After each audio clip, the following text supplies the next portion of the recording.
So if you're unaware of what's going on, Dame Dash, Cameron, Jim Jones, 50 Cent, all these people have beef, I guess you would call it. They ain't really got no real beef. They just kind of get on the internet and talk about each other. All these dudes are older. Um, and I think they all gonna be cool again at some point. It just seems like they always have a war of words. But a video had came out that was put out by a guy named Freaky Zeke from Dipset, who's according to Cameron, the toughest guy in Dipset, streetwise. He put a video out after Jim Jones said some things about him. And the video showed Jim Jones getting pressed by Dame Dash in New York. And pretty much Dame called out Jim for a fade. Said, get out there, you fight. Jim said, no, I'm going to have my homies jump you. I'm going to have my little homies jump you or whatever. And so this whole thing has caused a lot of internet frenzy. And so Dame Dash has responded to it. But I want to give you guys a quick breakdown. Not a quick breakdown. We're just going to go through a breakdown in this live stream of everything that's transpired, how 50 Cent has responded to Jim Jones and what he has to say about Jim Jones and the persona that Jim has. What Cameron said about this video and different things about Jim Jones as well. And the full situation. Now, I think it's a lot of teachable moments for young men in this situation. So I want to kind of go through it, and we're going to play all these clips. We're going to play all these videos. We're going to break this thing down so we can understand it. Not just to understand the situation, but understand the way you conduct yourself as a man.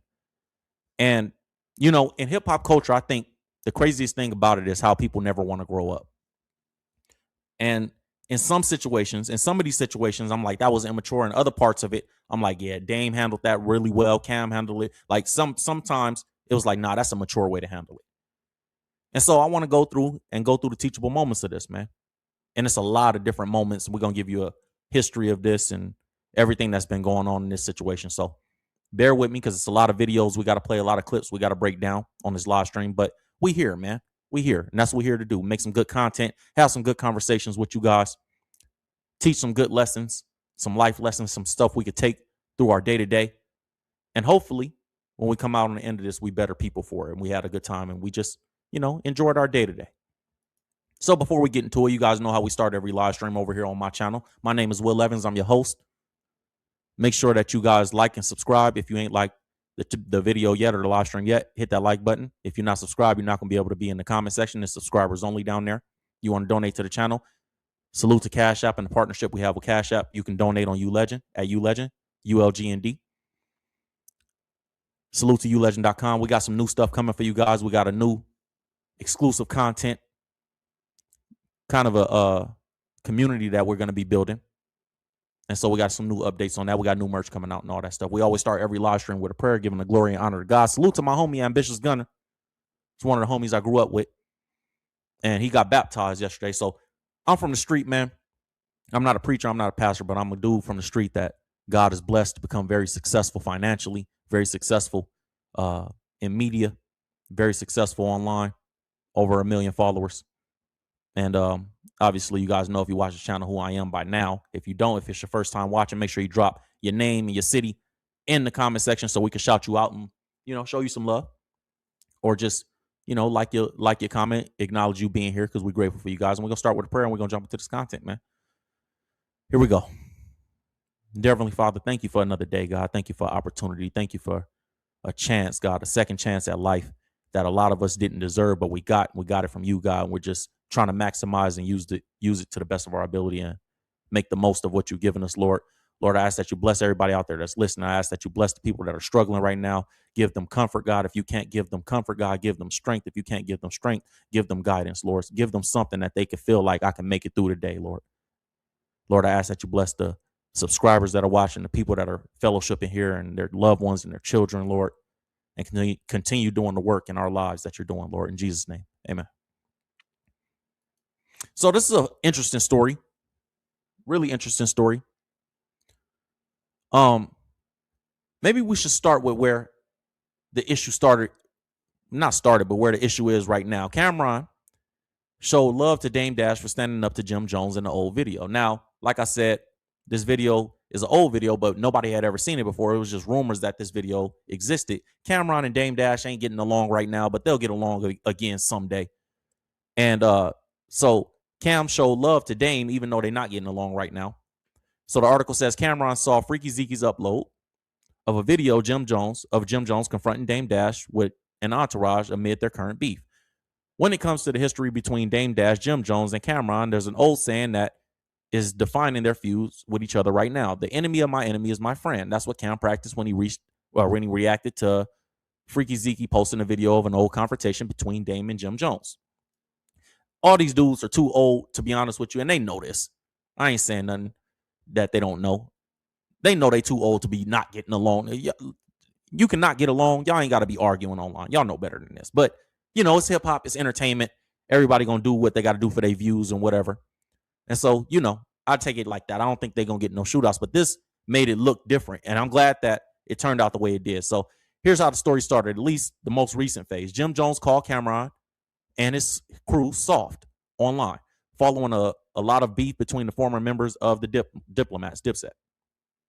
Fellow Dipset member Freaky Zeke then posted an old video of Jim having this confrontation with Dame Dash, in which he tries to confront him with various colleagues at his side. So Dame Dash said, I want a fair one. I don't want to fight your goons. I want to fight you, Jim. And so Cameron responded in the comment section of this post, and he left an emoji of a pair of eyes and also praised Dame. He said, Dame, I know I'm Fredo is what you would call me, LOL, but you look good out there this day. So he's saying, you know, you did what you were supposed to do. And I thought Dame was a real one for this video. And I thought Chrissy, Jim's wife, was a real one for this video. I know people say they ain't married. Whatever. Jim Jones' wife, Chrissy, was a real one for this video as well, too. Check it out. Let's go through what happened. So let me put it on the full screen so you guys can see what's going on. So Freaky Zeke said, the time you tried to pull up on Dame and he wasn't having it. You tried to jump the homie, or tried to get the homies to jump Dame. They told you, nah, you shoot the fair one. And he called him Jomosexual, because Jomo is Jim Jones' nickname, if you don't know. Cameron put a pair of eyes. He said, Dusko Poppington, which is Dame Dash handle on Instagram, said, I know I'm Fredo, LOL, but you look good out there this day with a bunch of flexing emojis, right? This is Freaky Zeke talking and explaining the issue between him and Jim Jones and why he posted this video that nobody had ever seen before. Warm, still warm, you know what I mean? Ain't soft and all that soft shit. Niggas ain't soft over here, nigga. Remember that time when Dame asked you for the fair one? You brought the homies out there, and they told you, nah, you hit them up. Matter of fact, I don't even got to say nothing else. I got the clip right here. So before we get into this clip, I want to let you guys know, because of the little bit of music that was playing in the background, if you watch it on the live stream, you're going to be able to see that part of the video. But if for any reason, that clip that I just played of Freaky Zeke talking is not on the live stream after, you know, we done getting off live and the playback is going, it's only because I had to cut it out because of the music playing. And I didn't want to get copywritten. Now let's get into this video. Yeah, they do. You know, you never did nothing. They do. You ain't no gang. They do. That's right. You can hear Dame. You can hear Dame and Jim yelling at each other. Dame say, you ain't never did nothing. You ain't tough. You ain't no gangbanger. Jim Jones say, you right. They the gangbangers. And he talking about the guys around him. Dame says, you're a tough rapper. We're going to keep going.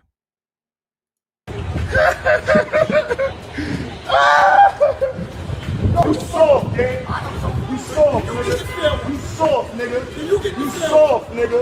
You get the same 1989. You get the film. You ain't never fuck me up. Don't fuck him up, black. Fuck him up. So you hear Dame in that moment saying, or Jim saying, Dame, you soft. This ain't 1989. You hear Dame saying back to Jim after Jim says that, boy, you get the fair one then. Don't send them, you get the fair one. And you hear Jim Jones say, y'all go F him up. Talking to his homies. And you hear Chrissy, Jim's wife, in the background saying, no, no, no. And Chrissy a real one. Chrissy a gangster, in my opinion. Every time I seen her, she doing something that I respect. Being from the street, you know, I wouldn't have want to seen this. You know, I wouldn't want to see this. Let's finish the video and I'll give my opinion after. Fuck me up. Give me the glass. Fuck me up. Didn't even give him the fair one. Anyway, you want to see the whole clip? So You never sit me down tonight. Come on, guys, please. Let's just fucked up day. Ain't no fucked up down the day. He came down at his house to try to disrespect me. And now he got to eat that when he's not mad. You want to remember this shit? I bet you do. Fuck about it. Your friends are ashamed of you right now. Your friends are ashamed of you right now. No, they're not. They tell you to go swing on your old shit. Dame saying your friends are ashamed of you right now, and he know he playing on Jim ego, and that's why Chrissy saying no, they not, because Chrissy probably know if you play on Jim's ego, then it get worse. For like Jim gonna try to defend that, and that's why she like no, they not, because she like it ain't that serious. Like Jim, chill. But she really holding Dame back if you looking at the video. They don't care about you at all, Dame. They care about the way you act. Trust me, they don't care about you, nigga. They care about what I do, nigga. Remember that, nigga. We're not doing that. Let's not do it. We're doing it. Let's get it over. I ain't got no next. Exactly. We're not. Let me do what I need to do. We're not doing it. I ain't got all this. I'm gonna take a beat thing and let me take it. I'm gonna look good while I can. Let's go. Let's go. Please. I'm ready. I'm right here. I ain't going nowhere till y'all know. Get off my block then. You can't do nothing. Get off my block then. I can do. You can't do nothing. So y'all essentially get the gist of the video. My opinion, Dame handled it how he's supposed to handle it as a man. Forget all that gang banging, all that street. Bro, I'm from California, bro. I.e. Southern California. All my family gang bang. All my friends gang bang. Everybody in my life gang bang. Women, men, everybody from it. My family from Watts, Compton. We the first generation IE. I respect the way Dame handled that. I do. Because that's how you're supposed to handle it as a man. I don't care about none of that, bro. You can have 100 bloods out here. I don't care about none of that. I'm not about to go inside. I'm not about to run. I'm not scared. And we talking about a fight? Pfft, ain't nobody gonna die for real from no fight. Bro, win, lose, or draw, we can fight. At any, y'all know, if you from California, you already know, fades is just regular. You shoot friendly fades just when you see your homie. What's up? You know, I ain't trying to cuss, but y'all know how we talk to each other. And when I see my homies, we start slap boxing just because that's how we grew up. Because it's fun. So the fade is nothing. So Dame handled that in a way I love and I respect. I'm gonna be honest with you. Y'all pull up over here trying to press the issue. What's that? What's happening? We gotta get down. Let's go get down over there. Come on. Who? How many? How y'all want to do it? Y'all can jump me. Y'all can run me one-on-ones. However you want to do it, bro. But what I respect the most is, excuse me, I almost said the N-word. Bro, you fight. Don't get your homies. You fight. Where I come from, if you was even in the back laughing when somebody was fighting, you fighting next. That's how we grew up. Where I come from. You can't even be back there recording. You recording, you fighting next. You laughing, you fight, bro. I don't want your no fade. You came over here with 3-4 dudes. I don't want the fade with them. I want the fade with you. I respect that. I respect that from Dame. As a man, forget the gang bang in the streets, all that. I don't care if you ain't never seen a street and been on the block a day in your life. If you a college student, if you a church goer, I don't care what type of man you are. You a man. And I respect the way Dame handled that. I respect Chrissy too, the way Chrissy handled it. That's a real woman. That's a real woman. A real woman ain't gonna let the situation escalate. A real woman de-escalate the situation. There's a lot of fake bras out here that they would have turned that up because they want to see their man do something. Chrissy, a real one. She ain't let it go no further than it needed to go. That's how you handle those situations as a woman. No, it don't need to. No, we don't need to do nothing. Ain't nothing happening today. It's not happening. We're not doing that. Da da da da da. Stop. There's another clip where she tells Jim, baby, you can't let this happen. That's how she talked to Jim. You can't let this happen. Because it's not worth it. That's how the women that I came up around would have handled it. No, this ain't happening. Put the guns away. Go back in the house. We done been in them situations. I done been shot 4 times. We done been in them situations. The women, they supposed to diffuse situations. They're not supposed to escalate it because their job is to maintain serenity and peace amongst the wolves. I love the way Chrissy handled that. Chrissy got all my respect.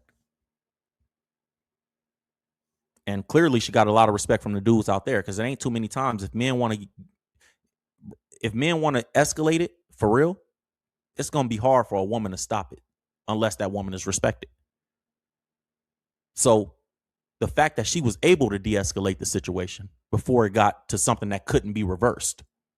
Because once we put hands on each other and we not friends, now if we friends, they say they family, they might be able to reverse. But a lot of situations, once we start getting to where it's physical, it's hard to come back a lot of times from dudes, especially if you had me jumped or something like that. So this kind of even started a little bit before this because Jim Jones had been doing interviews talking about Dame and talking about Cameron. And I'll show you guys some of that in a second. But let's hear what Dame Dash. Let's get into a little bit of that. Let's hear what Dame Dash had to say in response to this, because he came out and he spoke on it. He spoke on how he felt about that situation, why the video never came out, why it's coming out now, and different things like that. And I like his response. It was very mature. So let's see if we can hear what Dame Dash had to say. Oh, yeah. I mean, put it like this. When that happened, we all had it on tape a long time ago, but collectively, it just seemed embarrassing for Harlem. And, for me, family, if we truly are family, should be kept, families fight, but the rest of the world don't need to see that. Mm-hmm. I didn't think, it didn't look like it went in his favor in that moment. You know what I'm saying? But, I just felt real disrespected that he had brought some people down to even think about doing something to me. And my girl was out there, his girl was out there. But it was like some fights you just don't even be proud of. It's like being your child. So you don't be like, yo, I just spanked my kid. And I'm not saying my child, but, I know him young. And it's like to see that version of him is a lot different. Like I said, his name was Jomo before Jim Jones. He became Jim Jones, but I know Jomo. So I'm not saying that's soft or whatever, but I know that version could not beat me. You know what I'm saying? And or at least I had to see. But either way, as a man, somebody comes to your establishment, it'd be like someone coming in here. It was the reason why when I had a barbershop, I would feel any kind of violation in the barbershop was a violation to me. Mm-hmm. Like, this is my spot. You got to take that up. And if you did something like rob somebody in my spot, now I got to come see you. And that type of stuff would happen. So I'm like, man, I get in so much trouble when I'm outside because I feel like I'd rather go out on my shield and get beat up. I have to get beat up before, especially if it's ain't no guns or nothing, before I'm going to just let somebody straight disrespect me. Yeah. Or like if somebody goes stick them up, pause, like that, I got to see the gun. Man, I respect Dame, bro. I don't care. Dame be lying sometimes about some other business stuff and different things. I'm the chairman of Revolt and all that. I know Dame got a reputation for being arrogant, being rude, disrespectful. Man, I respect Dame as a man. Straight gangster, bro. That's how he's supposed to be. That's how he's supposed to be. He a G. Yeah. Man, I was just talking to salute to my homie Angelo Brownie from Drifters. Sereno. We was locked up together. And Brownie loved me. I was young. Brownie was a little older than me at the time. We was locked up together. And I had gotten into some trouble, so they kept putting me in housing units with people that had, a lot of prison priors. And Brownie was in one of the housing units I got housed in. And so Brownie was like, you know why I like Will? You know why I like the homie? Because, Mexicans and blacks not supposed to be buddy like that. Just politics-wise when you locked up in California. But Brownie loved me. And you say, I like this fool, homie, because even when it's tension in here, the homie that fool don't care, homie. He ain't scared of no fade. He said, that's how I am, fool. You break my face, I don't care. Another one. Run it again, fool. I'm like, but if you don't know, I'm black and Mexican. So when I was locked up, I would get real light skin and my mustache would grow out and my facial hair would grow out. And so that fool Brownie would be like, hey, homie, you already know. Come over here with us, Sese. I was like, fool, I ain't about to be over there doing burpees every day with y'all mandatory. Because Brownie, the Mexicans, the homies in jail, the Sereños, the Southsiders too. So there is a difference between them Sereños and them Southsiders. But in the county, they Southsiders. In the pen, they Sereños. And, they got to do their chants and all that. I wasn't with that. I'm like, bro, I might be Mexican. You can see it when I'm light skinned, when I get light and I ain't seen sunlight. Because, at that time, we 23 and 1. So I hadn't seen sunlight in hundreds of days. And so I was real light skinned and my mustache was long. It was growing into my mouth. So you could see the Mexican in me. And I'm actually Mexican. You know what I mean? Black and Mexican. And so he loved me. So he was like, come over here. But that moral he was right. That's a moral. And that's why I respect Dame, because that's how I was raised. That's the men that I was raised around is like that. That's how they talk. A fight?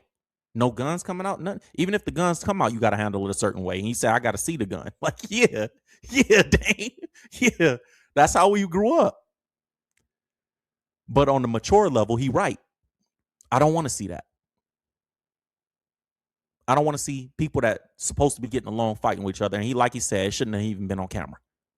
Who was recording? But I respect everything Dame said, man. He right. That's how men's supposed to handle that situation. Oh, y'all want to fade? What's happening? We ain't talking about, I'd rather be hospitalized from a fade than say I didn't want to fight. I can't even imagine a world.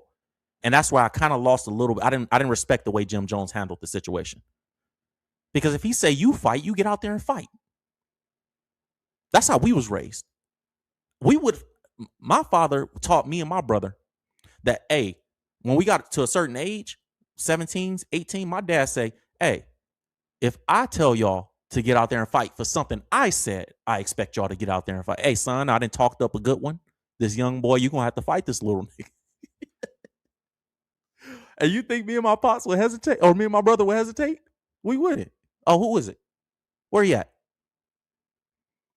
If it came down to that, which it almost never did, because my pops handled his own business too. But it's a fight, bro. What are you scared? Don't call nobody to fight your battles. I know people have a perception that that's what gang culture is supposed to do. We don't do it like that here. I don't know.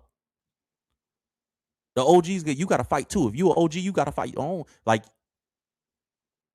dudes will volunteer to fight for the OG because the OG ain't got that. Man, OG, I got you. I'll take his fade. I'll take his fade for him.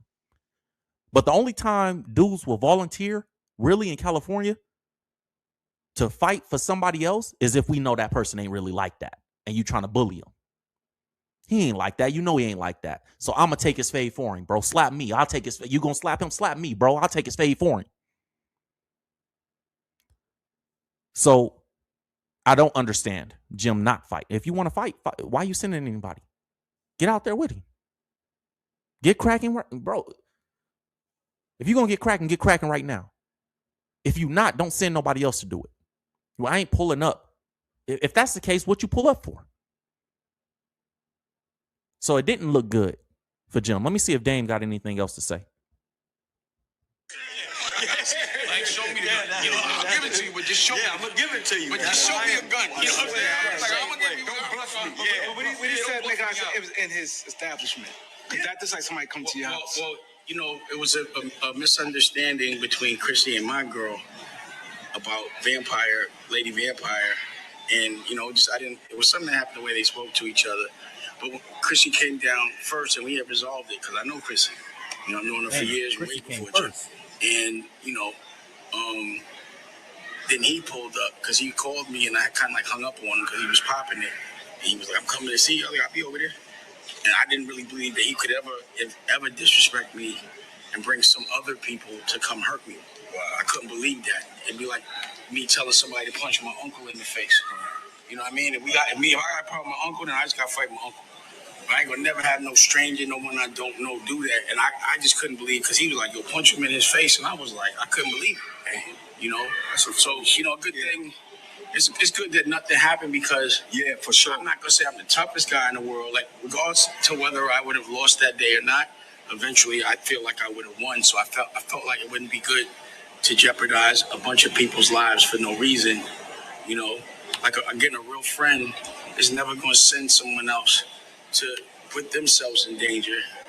You know, you gonna put yourself in danger before the people you care about. So I was just like, you know, but either way, it wasn't nothing that we was all celebrating. Man, Dame a real one. I'm sorry. On that level, there's some immature stuff. I mean, we all can be immature. I'm a lot younger than both of these dudes. And so, you know, but I've been through a lot too. I've been through some stuff that neither one of these dudes have been through in the street, to be honest with you. And so I respect Dame. Dame right. He right. Like, man, first of all, you pulled up to my business, my place of business. Secondly, I'm your OG, bro. That's what he really saying. I'm your OG, bro. I'm an old head for you. You gonna let the little homies fight your OG? That's weird. You fight your OG if it's that serious. That's weird. I respect the way Dame handled it. Jim Jones has been, you know, taking little shots at Dame and Cameron. Cameron responded to some of it. Dame don't really respond to too much of it. I don't really hear Dame talk about it too much. But I'm gonna show y'all a little clip. Let's show y'all this little clip. This is an example of kind of how Jim Jones be talking about Dame and Cameron and them. But he be calling them soft and different things like that. And so when you saw, even when Freaky Zeke was responding, like, he responded to Jim talking like this. That's where it's stemming from, at least. Let's see if we can get this to play, man. What's going on? Be scared to death of them niggas to the point he ain't want to come outside. I didn't understand it because I'm from downtown. You heard? We had our own set of killers. This is the type of shit we got to stop doing in hip hop. Let me see. Hold on. I think he was talking about Cam. Rewind it a little bit. Yeah, Cam used to be scared to death of them niggas to the point he ain't want to come outside. I didn't understand it because I'm from downtown. Bro, for what? You know what I'm saying? Like, Cam used to be scared. All right. So when Cam respond to it, you know, Cam voice is loud. Cam voice loud. So when Cam respond to it, it's like, oh man, Cam kind of, it feel like Cam pouring gas on it, but Cam just really responded to stuff, and they family for real. All these dudes, they know each other. But this is what Cam had to say. This all started because I asked 50 Cent a question. Cool. I thought it was cool to ask 50. The shit happened 20 years ago, however many years ago. I thought it was all good. I had no problem thinking, yo, okay. 50 always in the middle of something. Trick niggas out they spot, came to the spot. I know 50 said it, and they went under, you know, he was funny. I thought it was funny when he said the shit. But I didn't think it'd be a big deal because you make up with every nigga that put hands on you. But I see the pattern now. If a nigga agree to disagree with you and don't want to take it that route because they got some genuine love for you, you keep going on and on and on. Every nigga that put hands on you or you get to take you cool with them. I see you with C Gutter. Junior Mafia, cool. I see you taking pictures with True Life. It's cool. Man, DC, y'all having sit-downs to work out. Gunshots was let off with that. Y'all having sit-downs to work it out. You tried to chase French Montana out the game. That ain't work out. Y'all got cool. So cool that you go to his video shoot. Pardon me, not his video shoot, his movie. You're sitting in the crowd watching the premiere, and they dissing you in the movie. Cam point. You in the movie getting dissing. You got to eat it. You're just sitting in the crowd. Nah, nigga, they dissing you in the movie that you went to go see, bro. Hey, it's funny how you mocked Jim Jones' laugh. That was funny. You ever wonder how you met Mano? Ask him how he met Mano. Mano gonna downplay because they cool now. He tried to press Mano one day because Mano first came out. He had a little record where he was saying, dissing the rappers. I don't know, he said nigga's name. So Jim Plus see Mano one day and was like, yo, what's up with all that saying my name? Man, say, who the fuck you talking to? Oh, you think I one of them niggas? You out your motherfucking mind? Now they the lobby boys. Every nigga that do something to put pressure on you, you sit there and work it out. But when niggas got a little genuine heart for you and all that, cool, that's the pattern. If they don't put hands on you, then you can keep going on and on and on. And I ain't promoting none of this. I think it's cool that you cool with everybody I name. You Right. gonna be 50 next year, nigga. Look, man. Pause this. Y'all can see, you know, they take their little shots at each other on the internet. But in reality, they probably they ain't got no real bro. This ain't no real issues for real. It's just y'all, it's words, man. Look, man. I was raised that words never escalate nothing for real. Pulling up to somebody establishment, they business, they crib, that's escalating it. Other stuff, you know, it get physical. But like Dame said, we arguing. We family. We argue. We've been knowing each other 30 years. I got homies that I love, that we've been knowing each other 20 years at this point. And it's like, bro, we've been knowing each other since we was kids. We grew up together. We might have an argument. Bro, I'm a different person now by the grace of God. I've been saved, bro. But I was a lot different when I was younger. And some of you guys, if you know me, or if you're from Reno Valley, or if you're from the IE, San Bernardino, Riverside, you know. And I used to have altercations with my homies all the time. Now, if we have an altercation, bro, I ain't gonna talk to you for a year. I'll holler at you in a year. I'm gonna do something and you're gonna be like, bro, what's up? It's love. And it's gonna be over with. But back then, you know, you get into little altercations with your homies. And even now, if I get into an altercation with somebody I love, I'll see you later, bro. Even if we gotta get a fade. Come on, bro. Let's get it out the way so we can get back to who we are. So, you know, it's just the way they respond. And I think it's funny that 50 is always in the middle of it. 50 and Jim Jones have a history. Let's go through that real quick. 50 Cent and Jim Jones beef, a brief history of the tension between them two. So 50 is obviously, when he see them two, which is weird because it used to be 50 and Cameron, and then 50 and Dame had an issue, and then 50 squashed the issue with Dame, and 50 said, you know, if you squash it with Cameron, we'll be good, because 50 is trying to make a Paid in Full series for TV. If you know the movie Paid in Full, he's trying to turn that into a series. And so he got the rights to it, and Cameron is executive producing the Paid in Full series with 50 Cent. So it kind of made it where 50 is like, well, I'm getting money with Cam. I'm going to side with Cam on anything. So when 50 kind of squashed it with Dame, Cam was like, nah, I ain't cool with him right now. And 50 was like, all right, well, Dame, make it cool with Cam, and then me and you could be cool. But before all this, 50 and Cam used to have issues, and 50 and Jim was the ones that was cool. Or maybe 50 was just using Jim at that time to piss off Cameron. But whatever. New York dudes got these New York dudes, man. Y'all know how y'all are over there.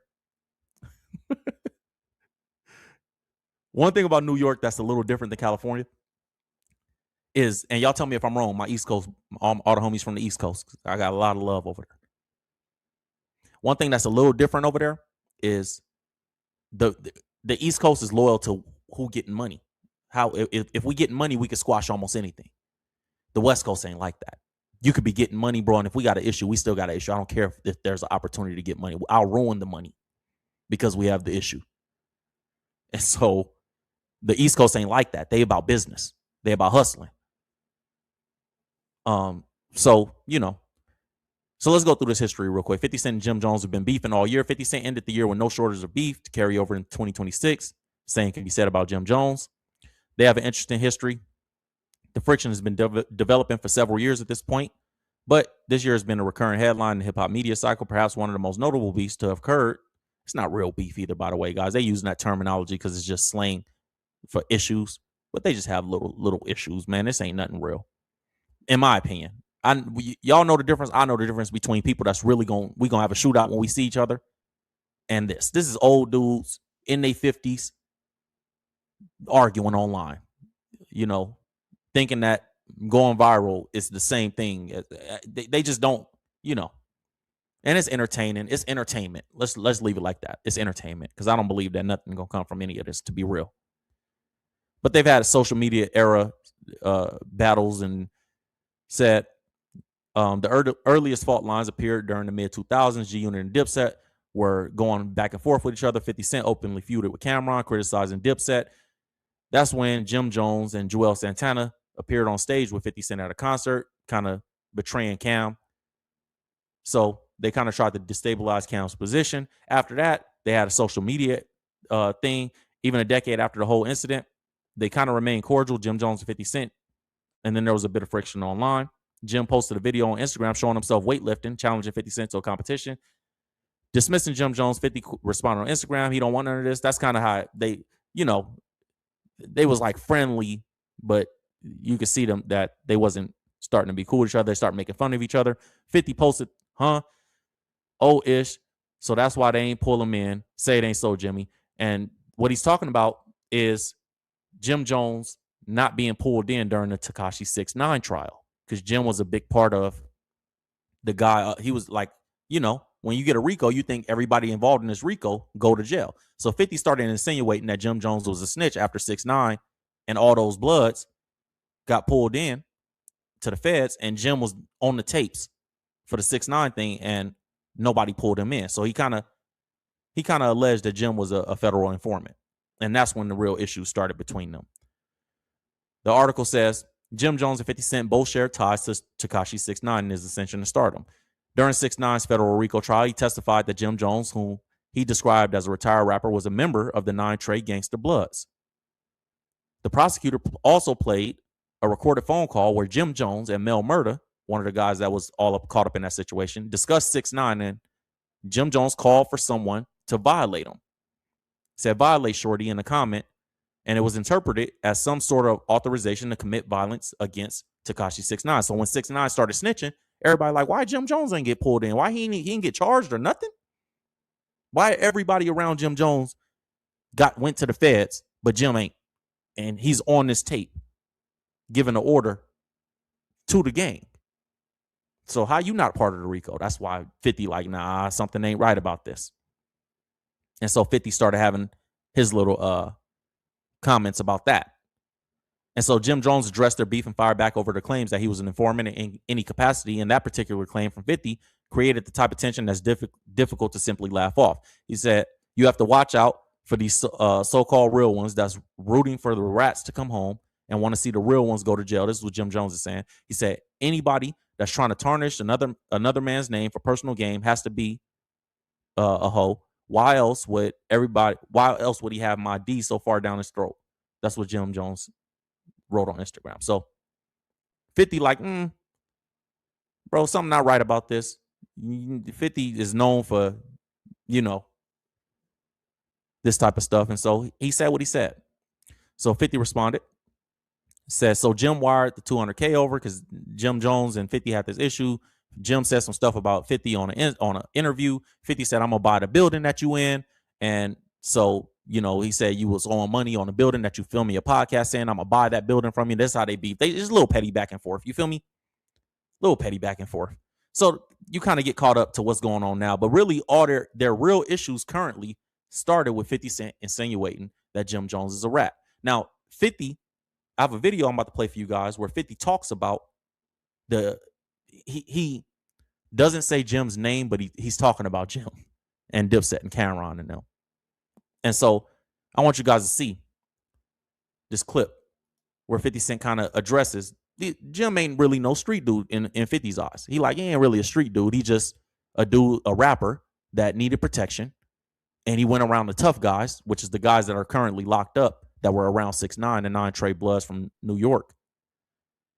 And 50 is saying, he not really a tough guy. He kind of doubling down on what Dame Dash said in that video where Dame asking for the fair one from Jim Jones. And Dame says, you a rapper, you an entertainer, you ain't no gangbanger. They the gangbangers. You ain't no gangbanger. And so 50 kind of like, yo, this is a breakdancing dude. This is you turned into a street dude because you became a rapper, but you wasn't really like how I was. And so check out what 50 had to say, man. Prior to these guys being these crews, they sold drugs and do all this stuff, they were breakdancing crews. And they were roller skating and doing different things that regular people would do. You know what's funny? I have a video here I actually do have a video here. And this is something funny that's going on the internet of Cameron ordering Jim Jones to do a cartwheel. Check this out, man. This is before 50 right. He like, they was breakdancing dudes and roller skating and stuff like that. Look at this. Shout out to my man Killer Kid. Yeah, man, definitely. We about to go shopping and all that, you know what I'm saying? Saying, what's this out here about y'all with the cartwheels? Nothing, you know, it's just like we got a cartwheel fetish wherever you go. Got a cartwheel fetish. Cartwheels. Who got a cartwheel for me? It's like a...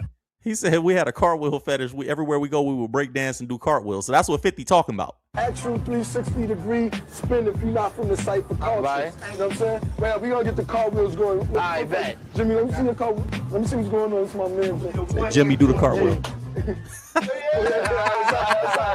See you next joint. We gonna see you more.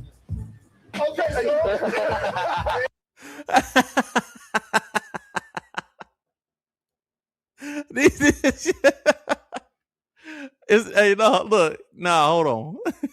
It's the clap before the cartwheel that got me cracking up, yo. It's the clap before the cartwheel. He's like, yo, Jimmy, do a cartwheel. I gotta rewind that. I'm sorry, that's funny.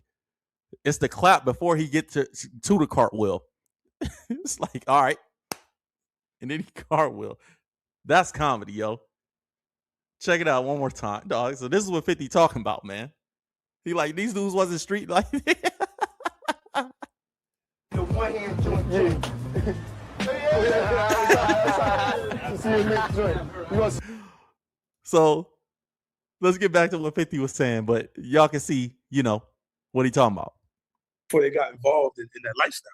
And now it's double back because it cycles back to things that of interest. What happens is like if you play, I don't know how you grew up, but if you play touch football out front or you play stickball in the street, because it was what we had to just access to.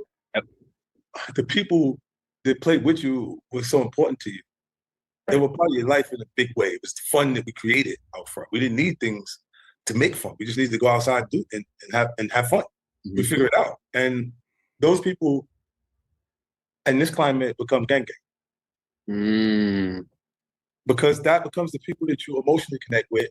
And then when you see, okay, Junior's not here, why? Because the guys from down the block did something to Junior. Well, why? Because he's over here with us and he's not with them. Well, damn. You see what I'm saying? With one group that develops, creates the next group. It's when, like, look at how the Bloods become a big part of New York City because of the prison system.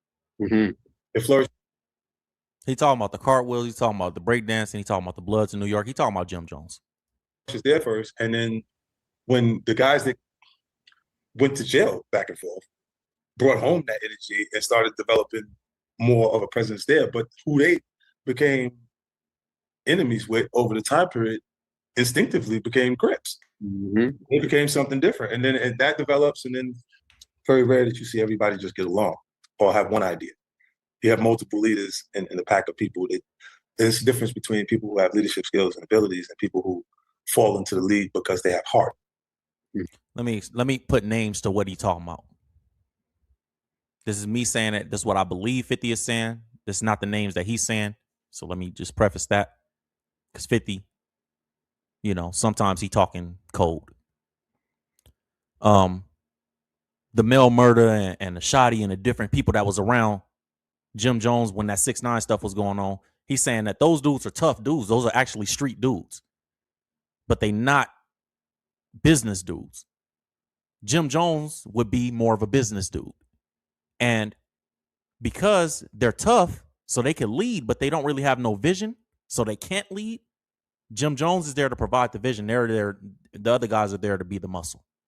And the energy that they bring home, because they've been back and forth to jail and the Bloods developing in the prison system in New York, they come home and whoever they have issues with automatically become Crips because these guys are Bloods. And so, oh, you a Blood? Then we're going to be Crips because we don't want to be with y'all. And so what he's trying to say is like, those are the actual tough dudes, not Jim Jones. You get what I'm saying? You know, you got some guys that are just tough. They're tough, so they're like, what? Like, and they're willing to stand out in front when they're facing something that you don't know exactly what or how harsh what you're facing. They still got the heart to do it. You know what I'm saying? So the guy who was standing in the front, who had the heart to stand in the front, becomes someone that we see that's in the lead because he stood in front of us, but he don't have leadership skills and abilities. He's just a tough guy. You know, so when the other guys that's around figure out how to make money in the environment, like they hustle, they make money and they make this money, because you're getting this money, you start to feel vulnerable. And then you bring that guy around to support you as a support system because you always know him to be willing to not be afraid of anybody. And then he becomes muscle for the guy that's an earner. You know, like it's the same scenario. Jim Jones will be the earner in that scenario, and the other guys will be the tough guys. And so he's right. Sometimes like the tough dudes don't know how to get to the money. A lot of times, actually. This is why, look, man. This is why I gotta be careful what I say. Where I come from, I'm really you guys look at me a certain way because of how you were introduced to me. But the guys where I come from, they look at me a certain way because of how I was introduced to them. And I'm using myself as an example to teach you guys about what he's trying to say. And because of that,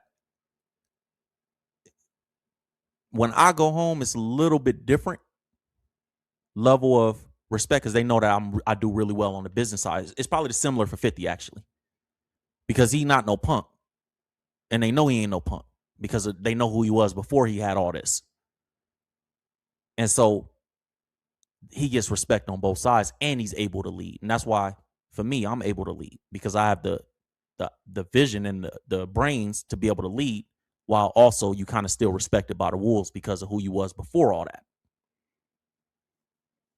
And when you've been in those situations and they know what you would do in those situations, like if they know what you're going to do when the guns come out because they've been around you when the guns came out and they saw what you did back then, and then they see you doing something different now. You get a different level of respect and you're viewed differently by the guys that actually come from it. Now, the people that don't come from it, that will be fans of entertainment, they just fans of entertainment. So if you a fan, then you just a fan, and you look at it like, you know, a certain way. And so you don't have the same expectation of a Will Evans that somebody from where I come from would, or of a 50 Cent, of somebody that knows Boo Boo. Like my nickname was Tutu growing up. If you knew Tutu, then it's a little different than what you would expect. You would expect something different, right? And so same thing, that's what 50 is saying. Like they don't expect Jim. They expect Jim to be a tough or to be a entertainer and lead them vision-wise to help them get to the money. The tough guys do. And so 50 like, yo, he got those guys around to fulfill that image. But what 50 is trying to say is like, bro, 50 doesn't need those people around because 50 was that guy. So you'll see 50 get the same respect that the tough guys get. And sometimes that causes a little bit of envy, man. Because they like, yo, why is he getting? It's a different thing, man. Let's hear him out. So you see this guy's a DJ. When his blessings come in and he's able to convince the record company he should be a subsidiary and he can have his own label, he calls it the Murderers. He talking about Irvin. When he calls it the Murderers, they go get the support and cash to make it seem real. That's why he said it's the same thing when you see this, and when you like he was talking about, I believe, Jim Jones at first, and then he switched. He was like, it's the same thing with John Irv. That's what he's trying to say. Look, able to convince the record company, and then you bring that guy around to support you as a support system because you always know him to be willing to not be afraid of anybody. And then he becomes muscle for the guy that's an earner. You know, like it's the same scenario where you see this guy's a DJ. When his blessings come in and he's able to convince the record company he should be a subsidiary and he can have his own label, he calls it the Murderers. When he calls it the Murderers, they go get the support and cash to make it seem real. The support and cash is from the foundation of where I come from. I couldn't escape that energy. It's because it's where I come from. It's just Yeah. I see artists, they break, they have begin to have momentum. When he said I can't escape that energy is where I come from. He's saying I'm really that. And I couldn't not, there was no way I couldn't be that because that's who I was raised to be. These guys are making a choice. Jim Jones, that's what 50 trying to say. Jim, I don't know, because I'm not from over there. And they older. But from 50, what 50 saying is these Jim Jones and the Irv Gotti and the Ja Rule, these guys are making a choice to be tough guys. I had to be tough because of where I came from. It was being gangster something unfortunately, that's something unfortunate that happens to you. It's not something you choose. You know what I'm saying? And so, like, for me, I'll tell you guys a quick story. Like, when I got shot, I'm in the hospital. And my pops walks in. This is before I go to surgery. And my pops walks in. And he was crying. But not just crying because his son got shot. He was crying because my pops was crying because he felt like some of the stuff that he got away with, I took the karma for. Right? And so I'm saying that to say some of us come from environments and come from people and was raised by people and was raised around the stuff that y'all will watch entertainers pretend. And this is why you don't never see me portray that energy online, because I really come from that. And I don't need to portray it online. Y'all, if you was there, you know. And I kind of want to get away from it, to be honest with you. I tell the kids when I go talk to the high school, I have a clip. I wish I had a cue, but I don't have a cue. But I'll tell you, there's a clip. A kid asked me something about the streets, and I was like, man, I could have skipped all that, to be honest with you. If I knew that I was going to be as successful as an entrepreneur, if I knew when I was in the street that I was going to be a multi-million-dollar entrepreneur and the streets had nothing to do with it, I would have skipped all that and just went to school for business or something like that. I would have. But in my mind, I thought I was going to do illegal things long enough to make enough money to go legit. And that's how my story was going to, I really thought that. And if I had the information back then, it wasn't like it is now with ChatGPT. We had Google and stuff, but it wasn't like it is now. And it was new. It was new. YouTube was like brand new when I was a kid. And so, you know, I would have skipped all that because I understand the seriousness of gang banging, and I understand the seriousness of the streets and the seriousness of getting involved in crime and the seriousness of felonies and strikes and all this different stuff. And I got 2 strikes now. I would have saved all that. I would have avoided that. If I knew I was going to get shot when my son was 11 months old, I would have avoided that. And I'd have went over here and did this. But there's guys out there, and this is what 50 is talking about. There's guys out there that they want that image so bad because they really don't come from it and they really ain't never been through nothing. So you really want the image so bad that you'll go and get the supporting cast because you're not that. You'll go get people to fill the pieces in to make you look like you're that guy. Starts to feel good things happen. And what they do is they grab those guys that are like that from the environment because it makes them secure that they have that around. Mm-hmm. But those guys need you to have problems for you to need them to be there. Mm-hmm. That's real. So they have to kind of create conflict, right, for you to see them handle it with no problem. That's real. For you to feel secure with having them there. Y'all heard what he said? They got to create conflict. This is why when I first got rich, I would tell people, I can't just come back to the hood handing out money. Because the circumstances you under, what you're going through is going to cause you to go, I give you $1,000, you're going to go buy something illegal to sell. And we both going to jail because I'm funding your crime. And because of where I come from, because Will Evans has 2 strikes and all these robbery cases, and he done been arrested this many times. And as a kid, he was no angel. And as a youth, you know, and then look, he was shot 4 times, didn't tell us nothing.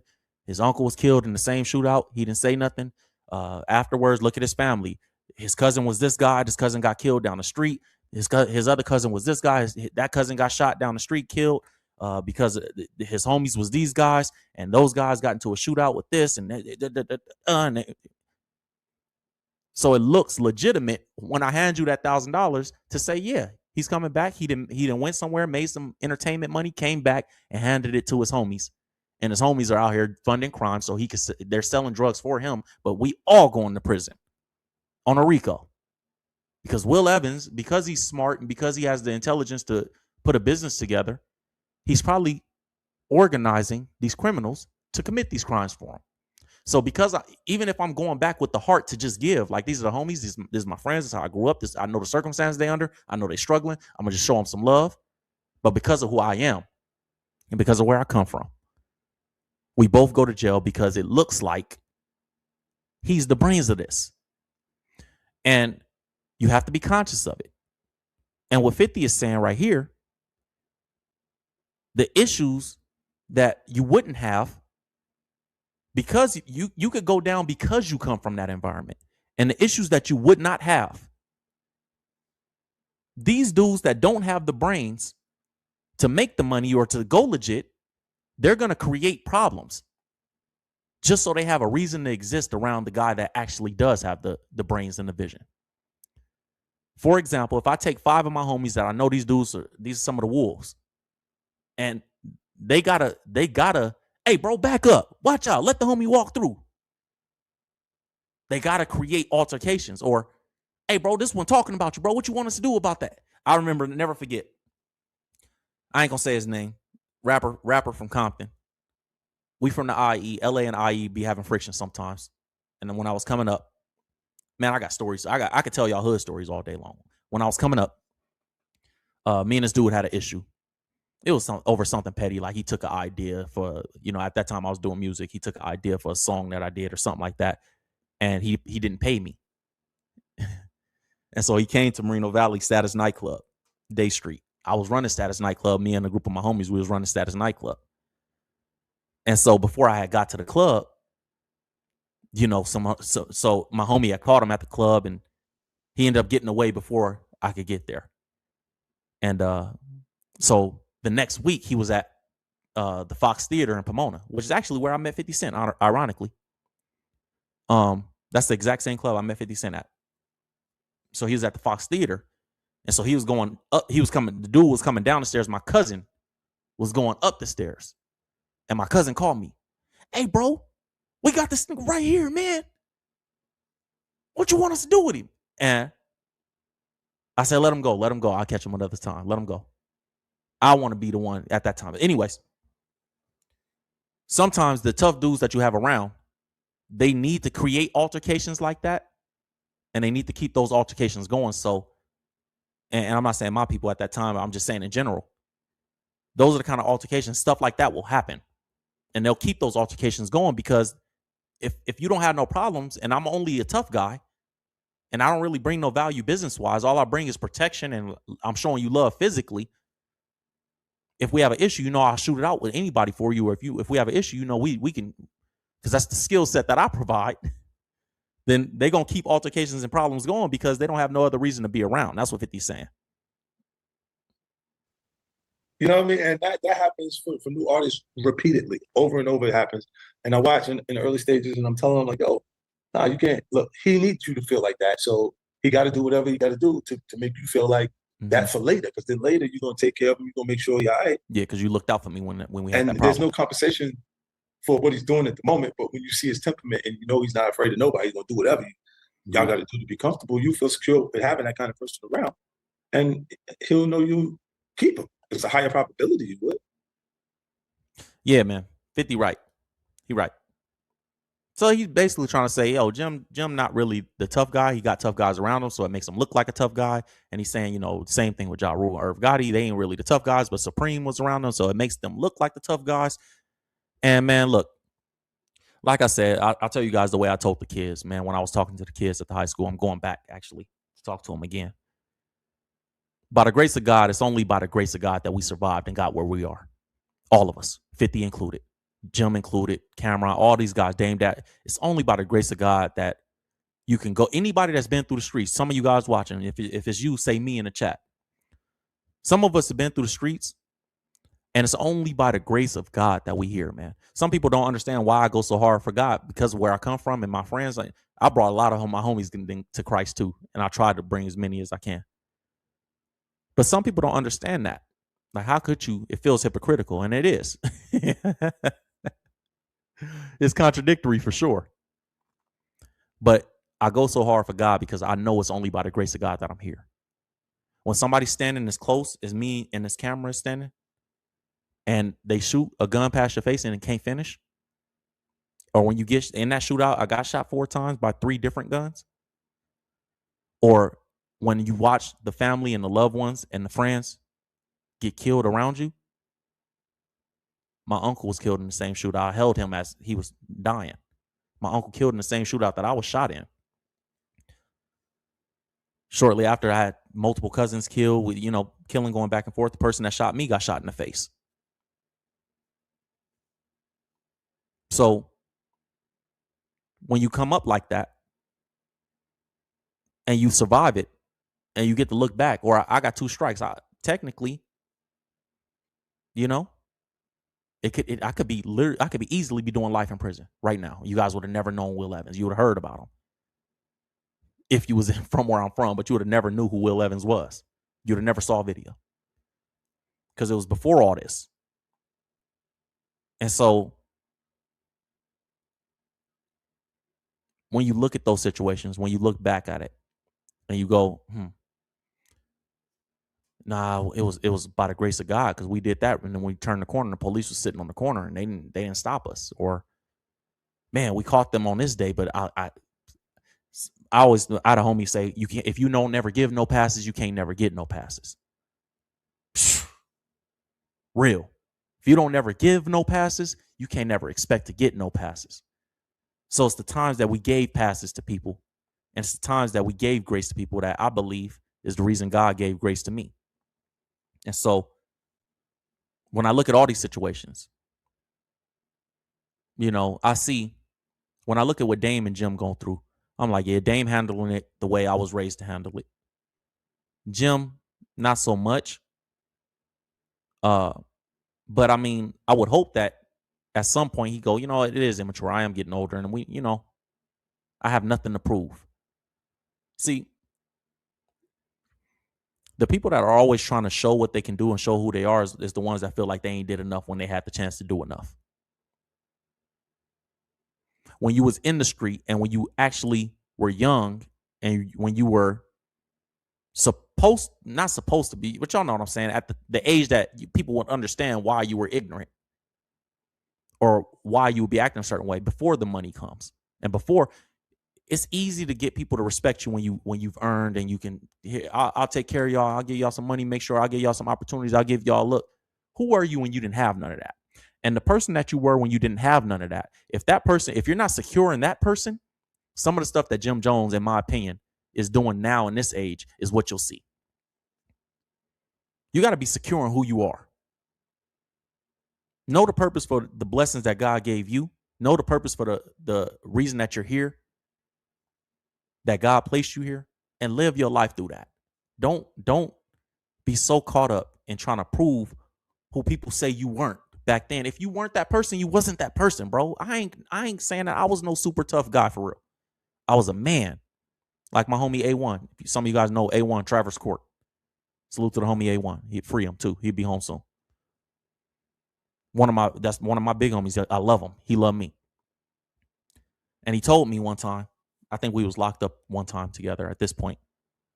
And he was like, because I was turned up when I was locked up, like bro, a riot, fade, anything, right? And because I didn't gangbang, so I was in there by myself. I was just from east side of Moreno Valley. Murder. And so I was really turned up because of it. You feel me? I was like, man, I'm in here by myself. What's happening? And A1 told me once in the cell, or we was in a dorm. And he like, man, he was like, always remember, because A1 5-6 years older than me. He was like, always remember, you don't got to be no gangbanger, bro. You ain't got to be no tough dude. You ain't got to just be a man, homie. As a man, you got to have principles that you stand on. And as a man, this is what we do. And he was right. And it always stuck with me, and I'll never forget it. And it was reiterated by family members and friends and my pops and uncles later on. But it's true. Just be a man. You don't got to be no super tough guy. And I love the way Dame handled this situation as a man. I hope that Jim becomes secure in who he is And being a man is good enough, bro. And you don't have to portray to be no gangbanger. You don't have to, even if you're not portraying, you don't have to, even if you are that, you don't have to publicize it. My uncle from Gray Street, my uncle say, you don't never have to let nobody see your flag before you know where their flag is. If you know what I mean, you know what I mean. You don't have to let nobody know where you from before they let you know where they from. You don't have to. You know what I'm saying?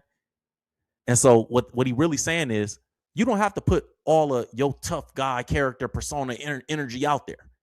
If ain't nobody on that with you, don't be on that with nobody, man. I'm a peaceful, hey, man, I'm a family man. I'm a Christian, man. And I am. When I came home from being locked up, my pops, and I'm hoping that this one helps somebody out there listening. And we long on the live stream today, but I feel like it's valuable. When I came home from being locked up, my pops say, because my pops from the street too, you know, and all my family from the streets. My pops say, because I had 2 strikes at this point, and he's trying to help me. I'm like, pops, you know, I'm a little nervous because, you know, 2 strikes, 3rd strike, is life. Minimum, you're going to do 7 years for any little thing that you do, right? So I'm asking him for his advice, and he like, you come home. He took me in his, I'll never forget, he took me in his bathroom, in his master bedroom bathroom. And he like, look in the mirror. He was like, from this day forward, you're going to start wearing a mask and a suit. The guy that you really are, you're going to have to put a mask over that guy and pretend that you're not that guy for the rest of your life. He said, you put the mask on and then you put on your suit. The mask is, hey, I'm just going to smile and be a nice guy everywhere I go. The suit is, he said, your tie is, I'm a businessman, or I'm a working man. I get up and go to work. That's your tie. Your jacket is, I raised my son. I got a child. I'm going to raise my family. Your shirt is, I'm a husband. Your pants are, I'm a God-fearing man. And he just went down the list. This is the suit you wake up and put on every single day. This is how you get out of the streets and change your life forever. You wake up and you start telling yourself, this is the person I actually am, even if it's not who you actually are. And you tell yourself that long enough until you start to believe that this is who I am. And if you do that, eventually you will change, because habit will take over. And your habits become who you are. No matter what you do on a day-to-day, your habits are, it don't matter what you say. It matters what habits you have. If you get up and you get in the habit of saying, hey, I go to work, I'm a working man, you know, I'm a family man, and my pop's been in the pen and been all that, you know? And so this is how you learn to grow and change. And I hope that helps somebody out there that's struggling with transitioning from the streets into legitimate life and success and family, and trying not to trip on that person at their job, and trying not to trip on the person that cut them off in traffic, and try not to trip on the person that stepped on their shoes in public. Or, you know, when you've been in the street for so long, sometimes disrespect ain't disrespect. Like, sometimes we take things that are just not respectful as disrespect, and it's a difference. Just because somebody not showing you 100% respect don't mean they're being disrespectful. And it's hard to learn that when you come from where we come from. And so I'm hoping that something I'm saying is helping somebody out there that was like me at one point, that needed the opportunity and they had their last chance from God, or you own your last chance from God, and you know that this is your second chance, and you're trying to figure out how to navigate that. Because it is only a chance until you do something with it. That's all I got for you guys today. My name is Will Evans. I hope that you guys was blessed by this live stream. Hope you was entertained, informed. Hope you learned something. I hope that you guys take something I said into your day-to-day life, and it blesses you, man. Until next time, make sure you like and subscribe to the channel, and I'll see you guys on the next piece of content. God bless. Urban Legend.